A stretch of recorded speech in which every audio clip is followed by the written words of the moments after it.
My dear student, আশা করি সব ভালো আছো, ভালো থাকো এই কামনাই করি। আমি আলমগীর হোসেন মজুমদার এমএসসি অষ্টম শ্রেণীর সকল শিক্ষার্থীকে আমার এই ক্লাসে স্বাগত। আজকের ক্লাসটি খুবই মজার। তোমরা শিরোনাম দেখে বুঝতে পারতেছ, মহাবিশ্ব কথাটি খুবই ক্ষুদ্র, কিন্তু এর ব্যাপ্তি যে কত বিশাল কল্পনাই করতে পারবে না তুমি। তো আসো আজকে মহাবিশ্বের যে প্রতিটি বস্তু কণা কিভাবে নিজ নিজ গতিতে নিজ নিজ কক্ষপথে আবর্তন করছে সে বিষয়ে আমরা একটু আলোচনা করব। সেই পাঠটি হচ্ছে আমাদের মহাকর্ষ, যার জন্য পৃথিবী এবং মহাবিশ্বের সকল বস্তুই ঠিক তার নিজস্ব গতিপথেই সেই আবর্তন করছে। তো আশা করি আমার এই ক্লাসটি শেষ পর্যন্ত দেখবে। মহাকর্ষ সংক্রান্ত যেসব গাণিতিক সমস্যা এবং এই সংক্রান্ত যত প্রবলেম আছে, তোমাদের যত প্রশ্ন আছে, আশা করি আমার এই ক্লাসে আজকে পেয়ে যাবে। অবশ্যই ভিডিওটি না টেনে শেষ পর্যন্ত দেখবে। এবং আরো একটি বিশেষ কথা হচ্ছে, যারা আমার চ্যানেলে নতুন অবশ্যই চ্যানেলটি সাবস্ক্রাইব করবে এবং পাশে থাকা বেল আইকনটি বাজিয়ে দিবে, যাতে পরবর্তী ভিডিও আপলোড দেওয়ার সাথে সাথেই পেতে পারো। তো চলো আমরা আসলে আজকের আলোচনাটি শুরু করি। দেখো শিক্ষার্থীরা, এই হচ্ছে আমাদের সৌরজগৎ। সৌরজগৎ কি আমরা কি জানি? সূর্য এবং তার গ্রহ উপগ্রহ নিয়ে যে অঞ্চল সেটিকে সৌরজগৎ বলে। আর এই সৌরজগৎ কি মহাবিশ্বের কতটুকু এটা কি আমরা জানি? আমি একটু চিত্র এঁকে, সামান্য একটু চিত্র এঁকে তোমাদেরকে একটু মহাবিশ্ব সম্পর্কে ধারণা দেওয়ার চেষ্টা করব 1 মিনিটে। একটু মনোযোগ দিয়ে দেখো।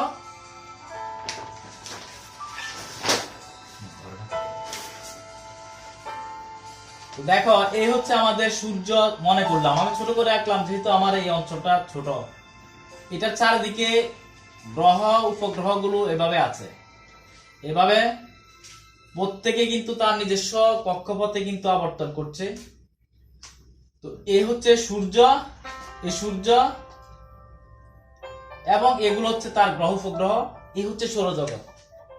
এরকম কয়টি সৌরজগৎ আছে এখনো সেটি পরিমাপ করা যায়নি। এটার পাশে আরো একটি সৌরজগৎ। আমরা দিনের আকাশে রাতের আকাশে আমরা যেসব ক্ষুদ্র ক্ষুদ্র তারকা দেখি, এরা আসলে নক্ষত্র। এরা প্রত্যেকে সূর্যের থেকেও অনেক অনেক গুণ বিশাল বড়। এরকম নাকি লক্ষ লক্ষ সৌরজগৎ এরা চারিদিকে আছে। এই সবগুলা সৌরজগৎ মিলে একটি গ্যালাক্সি, একটি গ্যালাক্সি। এটার পাশে আরো একটি গ্যালাক্সি, আরো একটি গ্যালাক্সি, আরো একটি গ্যালাক্সি, আরো একটি গ্যালাক্সি, এরকম অসংখ্য গ্যালাক্সি, অসংখ্য গ্যালাক্সি মিলে একটি ইউনিভার্স। এরকম অসংখ্য গ্যালাক্সি মিলে একটি ইউনিভার্স। এই হচ্ছে গ্যালাক্সি এবং সৌরজগৎ। তাহলে সৌরজগৎ ছিল একটি, এটার আশেপাশে অসংখ্য সৌরজগৎ। অসংখ্য সৌরজগতের সবগুলো মিলে হচ্ছে একটি গ্যালাক্সি। যে গ্যালাক্সির মধ্যে আমাদের এই সুন্দর পৃথিবী আছে, সেই গ্যালাক্সিটির নাম মিল্কি ওয়ে গ্যালাক্সি। আমরা জানি মিল্কি ওয়ে গ্যালাক্সির আশেপাশে অসংখ্য গ্যালাক্সি আছে, বিজ্ঞানের গবেষণায় বেরিয়ে এসেছে। তো সেই গ্যালাক্সি, অসংখ্য গ্যালাক্সি নিয়ে একটি ইউনিভার্স অর্থাৎ মহাবিশ্ব। সেই মহাবিশ্বের পাশে আর অসংখ্য মহাবিশ্ব নাকি বিদ্যমান। সেই অসংখ্য মহাবিশ্ব নিয়ে নাকি মাল্টি ইউনিভার্স। এই মাল্টি ইউনিভার্সের বাইরেও আরো কত ইউনিভার্স, আরো কত মাল্টি ইউনিভার্স আছে, সেই রহস্য এখনো মানুষের অজানা। মানুষের পৃথিবী ধ্বংস হয়ে যাবে, কিন্তু মানুষের এই জানার কোনো শেষ হবে না। মানুষ এই মহাবিশ্বের, মহাকাশের এই যে দূরত্ব মানুষ কখনোই মেপে শেষ করতে পারবে না। আসলে এটা পৃথিবীর সকল বিজ্ঞানী একসাথে হয়েও এই মহাবিশ্ব সম্পর্কে এখনো পরিষ্কার কোনো ধারণা দিতে পারে নাই। তো সেই ক্ষেত্রে আমাদের এই সূক্ষ্ম ব্রেনে আমরা কখনোই এটা নিয়ে ধারণা করতে পারবো না। আমি এরকম একটি ভিডিও তোমাকে দেওয়ার চেষ্টা করব যে মাল্টি ইউনিভার্স এগুলো আসলে কত বিশাল, একটি হিসাব দেওয়ার চেষ্টা করব। আর যেহেতু আজকের আলোচনাটা আমার শুধু মহাকর্ষ নিয়ে, এই যে এরা যত কিছু আছে মহাবিশ্বে সবকিছু তার নিজের গতিবেগে নিজস্ব পথে সে চলতেছে, সে এই পথ থেকে 1 ইঞ্চি এদিকে চলে যায় না, 1 ইঞ্চি এদিকে চলে যায় না। যদি আজকে সূর্য এবং তার গ্রহ নক্ষত্রগুলো যদি নিজস্ব গতিপথে না চলতো, তাহলে কি হতো? শিক্ষার্থী বন্ধুরা, একটা আরেকটার সাথে সংঘর্ষে লিপ্ত হতো, সূর্যের সাথে সংঘর্ষে লিপ্ত হতো। এতে কি হতো? সূর্য একটি জ্বলন্ত অগ্নিকুণ্ড, আমরা জানি। কারণ সূর্যের তাপমাত্রা কিভাবে আসে, এই যে আলোটা কিভাবে আসে, ওখানে 6000 ডিগ্রি সেলসিয়াসের উপরে তাপমাত্রায় বিভিন্ন গ্যাস আসলে জ্বলমান, সব সময় এগুলো জ্বলছে। সেই আগুনের তাপ এবং সেই আলো আমরা পৃথিবীতে বসে পাই, এবং সেই সূর্যের কারণে পৃথিবীতে আজকে প্রাণের অস্তিত্ব কল্পনা করা হয়েছে। তো মহাবিশ্ব নিয়ে একটি অধ্যায় আছে, আমি সেটিতে আরো একটু আলোচনা করার চেষ্টা করব। আসলে মহাকর্ষ মানে, মহা শব্দটির কোনো বিশেষ কোনো সীমা পরিসীমা নেই, এটি আসলে অসীম। তো দেখো, আমরা মহাকর্ষ শব্দটি আমরা বলবো। দেখো, এই যে আমি এই ডাস্টারটাকে আমি ছেড়ে দিলাম, দেখো ছেড়ে দিলাম, এটা কি হলো? পড়ে গেল। কেন পড়ে গেল? এটি নিয়ে কে গবেষণা করেছিল তোমরা কি জানো? এক ব্যক্তি এক সময় একটি আপেল গাছের নিচে বসা ছিলেন। তোমরা কি সে ব্যক্তির নাম জানো? সে ব্যক্তির নাম মিস্টার নিউটন। উনি একটি ফল গাছের নিচে বসা ছিলেন। তো সেই ফল গাছের থেকে একটি ফল পড়েছিল। তখনই তিনি চিন্তা করলেন যে এই ফলটি নিচের দিকে কেন পড়লো। সে একই প্রশ্ন যে আমি এখন করি, যে এটি কেন নিচে, আমার এই ডাস্টারটি কেন নিচের দিকে পড়লো, উপর দিকে কেন গেল না? এটি হচ্ছে তার আকর্ষণ, এটি হচ্ছে মহাকর্ষ, এটি হচ্ছে অভিকর্ষ। কেন গেল নিচের দিকে? মহাবিশ্বের প্রতিটি বস্তু কণা একে অপরকে নিজের দিকে আকর্ষণ করে ধরে রাখার চেষ্টা করে। এর ফলে কেউ কাউকে তার নিজের দিকে নিতে পারে না। এই যে গ্রহ নক্ষত্রগুলো, আমাদের সূর্যের চারদিকে যে গ্রহগুলো আছে, সেই গ্রহগুলো ঠিক নিজস্ব কক্ষপথেই চলছে।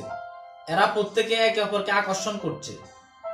আকর্ষণ করার কারণে এরা উভয়ের আকর্ষণ সমান হওয়ার কারণে কেউ কোনো দিকে যাচ্ছে না, সবাই সবার অবস্থানে সবার কক্ষপথে নিজের গতিতেই চলছে। এই জন্যই আসলে মহাবিশ্বে সৌরজগতে একটি সুশৃঙ্খল পরিস্থিতি আছে।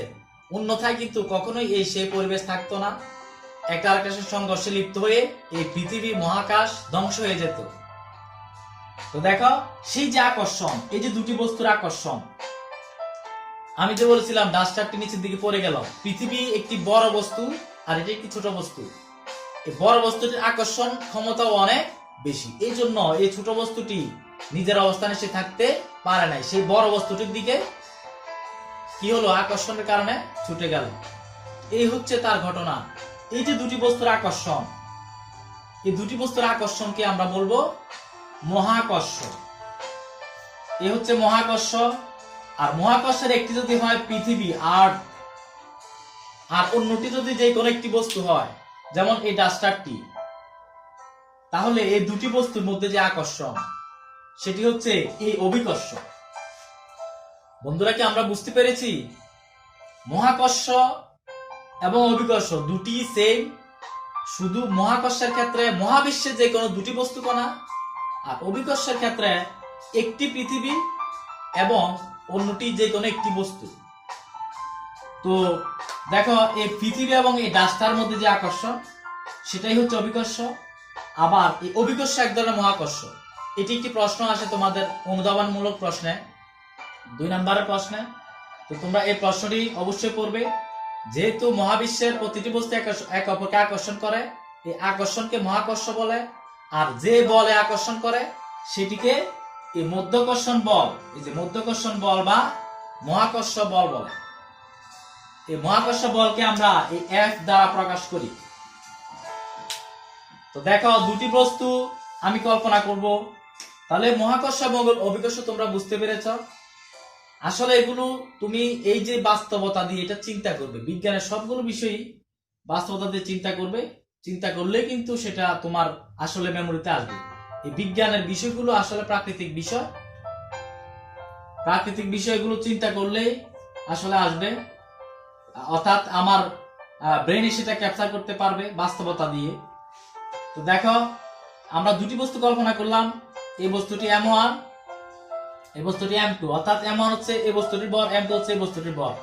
তাদের মধ্যে একটি দূরত্ব আছে কিনা? তাদের মধ্যে একটি দূরত্ব আছে, এই দূরত্বটিকে আমি d বললাম। তাহলে নিউটনের মহাকর্ষ সূত্র অনুসারে এই দুটি বস্তুর আকর্ষণ বলটি কি ধরনের হতে পারে?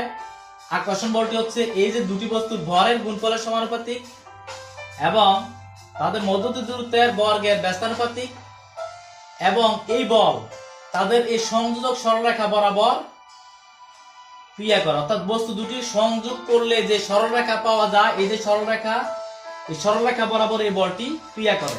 এই বলটি একটুও বাঁকা হয় না, এদিকে আসে না ওইদিকে আসে না, ঠিক সরলরেখা বরাবর এই বলটি ক্রিয়া করে। তো দেখো, আমরা মহাকর্ষ সূত্রটি তো বলেই ফেললাম আমি, বলের গুণফলের সমানুপাতিক। তোমাকে একটু বুঝতে হবে, আমি এই বলটার কথা বলছি, মহাকর্ষ বল। এই বলটি নিয়ে বিজ্ঞানী নিউটন অনেক চিন্তা করে একটি সূত্র প্রতিষ্ঠা করেছিলেন। সেই সূত্রটি হচ্ছে F, এই যে এটাকে আমি সমানুপাতিক বলি, m1 m2, অর্থাৎ এটা তুমি লিখে নিতে পারো বরের গুণফলের সমানুপাতিক, সমানুপাতিক, বরের গুণফলের সমানুপাতিক। তারপরে আরেকটি কথা আছে, এই যে দূরত্ব মধ্যবর্তী দূরত্ব d এর বর্গের ব্যস্তানুপাতিক। ঠিক আছে, সমানুপাতিক এবং ব্যস্তানুপাতিক এই কথাটি আমি তোমাকে একটু পরে বুঝাচ্ছি। আমি আগে সূত্রটি প্রতিষ্ঠা করার চেষ্টা করব।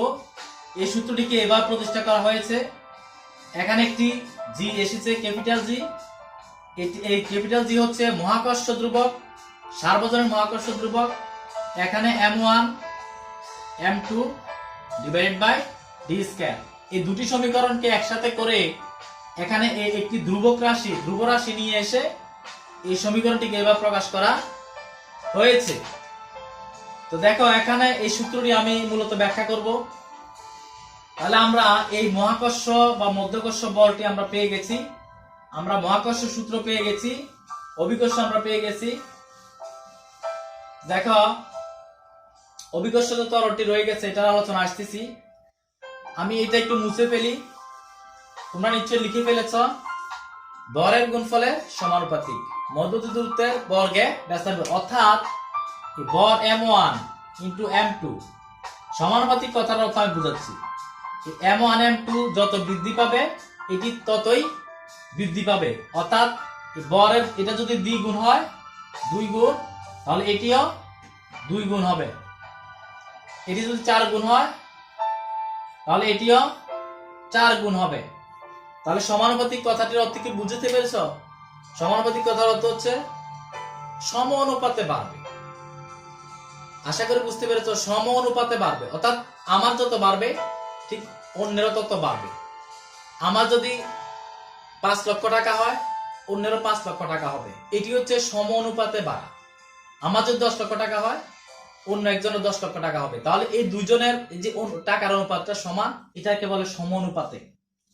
তারপর আসো ব্যস্ত অনুপাতিক। এই কথাটির অর্থ কি? ব্যস্ত অনুপাতিক, ব্যস্ত অনুপাতিক মানে একজনের কমলে আরেকজনের বাড়বে, একজনের কমলে আরেকজনের বাড়বে। আবার এখানে দেখো বর্গের ব্যস্তানুপাতিক, বর্গের ব্যস্তানুপাতিক যদি হয়ে থাকে এটা হবে এরকম। দেখো একটু লক্ষ্য করো, এই দূরত্ব যদি 2 গুণ করা হয়, দূরত্ব 2 গুণ করলাম, তাহলে f কত গুণ হবে?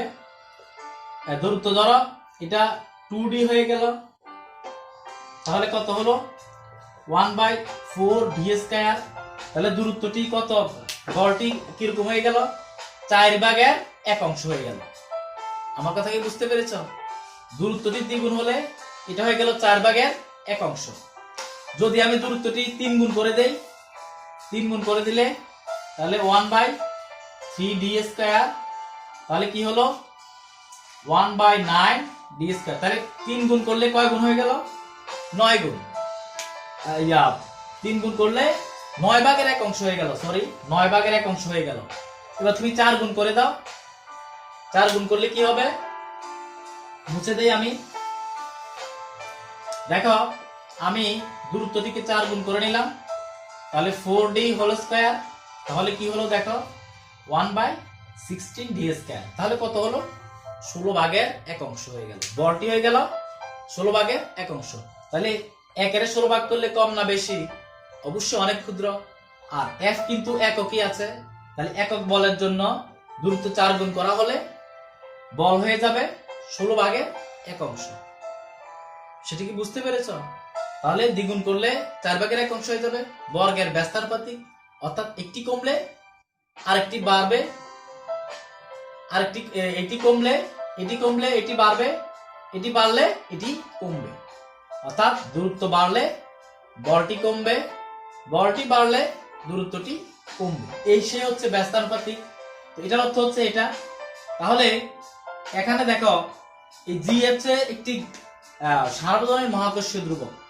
আমরা যদি এখানে m1 এর মান 1 বসিয়ে দেই, m2 এর মান 1 বসিয়ে দেই এবং d এর মান 1 বসিয়ে দেই, তাহলে কি হবে বলো? তাহলে f ইকুয়াল টু হবে g into 1 into 1 1 whole square. তাহলে কি রইলো? এই সবগুলোই তো 1, তাহলে g রইলো না? g/1 সমান g। তাহলে এই g এর সঙ্গে আমি কি বলবো? আমি 1 কেজি ভারের দুটি বস্তু নিয়েছিলাম, 1 মিটার দূরত্বে রেখেছিলাম। তাহলে দুটি বস্তু 1 মিটার দূরত্বে অবস্থান করে, দুটি একক ভরের বস্তু 1 মিটার দূরত্বে অবস্থান করে পরস্পরকে যে বলে, এই যে বলে আকর্ষণ করে তাকে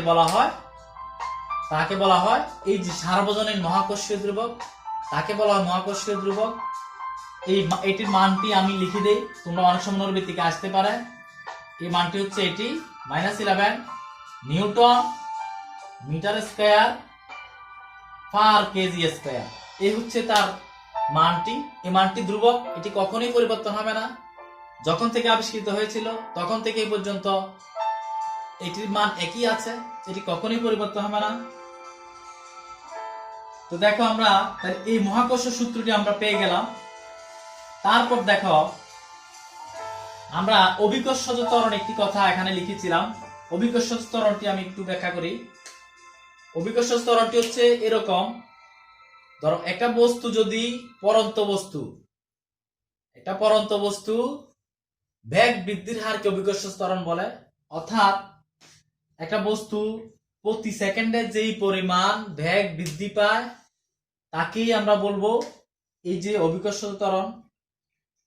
সময়ের সাথে বস্তু, ধরো এটা এরকম অভিকর্ষজ ত্বরণ, এই বস্তুটি পড়ছে, নিশ্চয়ই তোমরা বলবে একটি বস্তু উপর থেকে যখন পড়বে তখন আস্তে আস্তে আস্তে যত নিচে পড়বে তার একটি বেগ বৃদ্ধি পাবে। তাহলে প্রতি একক সময়ে যে পরিমাণ বেগ বৃদ্ধি পায় সেটাকে আমরা বলবো অভিকর্ষজ ত্বরণ। আর সেটি যদি উপর থেকে পড়ে, বস্তু উপর থেকে পড়লে সেটাকে বলবো অভিকর্ষজ ত্বরণ। আর আমরা যখন একটা গাড়িতে চড়ি অথবা আমি নিজে হাঁটি, আমি কখনো দ্রুত হাঁটি কখনো আস্তে হাঁটি, এই যে আমার যে সমতলে বেগ বৃদ্ধির হার, এটাকে বলে ত্বরণ, শুধু ত্বরণ। আর যেটা অভিকর্ষের বিরুদ্ধে অথবা উপর থেকে নিচের দিকে পড়ে অথবা নিচ থেকে উপর দিকে যায়, এই ধরনের ত্বরণকে আমরা বলবো অভিকর্ষজ ত্বরণ। তো দেখো অভিকর্ষজ ত্বরণের এই ব্যাখ্যাগুলো আমরা একটু জেনে নেই। তো দেখো এখানে একটি বস্তুর পৃথিবী এবং অন্য একটি বস্তু, এই পৃথিবীর ভরকে আমরা স্মল এম ক্যাপিটাল এম, আর এই বস্তুটির ভর হচ্ছে স্মল এম। মধ্যবর্তী দূরত্ব যদি আমরা মধ্যবর্তী দূরত্ব, এখন পৃথিবী যেহেতু নিয়ে আসবো, পৃথিবীর ভূপৃষ্ঠে এটি একটি বস্তু, তাদের মধ্যবর্তী দূরত্ব অর্থাৎ এটা পৃথিবীর ব্যাসার্ধ আর, তাহলে ব্যাসার্ধ আর ভর এম কেজি, আর এখানে অভিকর্ষজ ত্বরণ ক্যাপিটাল জি। তাহলে আমরা একটু আগে যে সূত্রটি প্রকাশ করেছিলাম, এই সূত্রটি কি হবে? G capital M small M divided by R square. এই হচ্ছে পৃথিবী এবং অন্য একটি বস্তুর মধ্যে যে আকর্ষণ বল, সেটি হচ্ছে এফ, আর এটিকে এই সূত্রের সাহায্যে প্রকাশ করা হয়। এই পৃথিবীর এই ভরটি আমাদের জানা আছে, ব্যাসার্ধটি জানা আছে, আর এই যে ক্যাপিটাল জি এটিও আমাদের জানা আছে। তো এই তিনটি বস্তুর মান এখানে বসিয়ে আর একটি বস্তুর ভর এখানে বসিয়ে দিলেই আমরা পেয়ে যাব এই বলের মান, অর্থাৎ পৃথিবীর উপরে অন্য একটা বস্তুর যে আকর্ষণ বল, এই বলের মান আমরা পেয়ে যাব। আমার উদ্দেশ্য এটা না, আমার উদ্দেশ্য হচ্ছে অন্য জিনিস। আবার আমরা বল এবং ওজন দুটি প্রায় একই রকম। বল সমান হচ্ছে ma, অর্থাৎ ভর ইনটু ত্বরণ।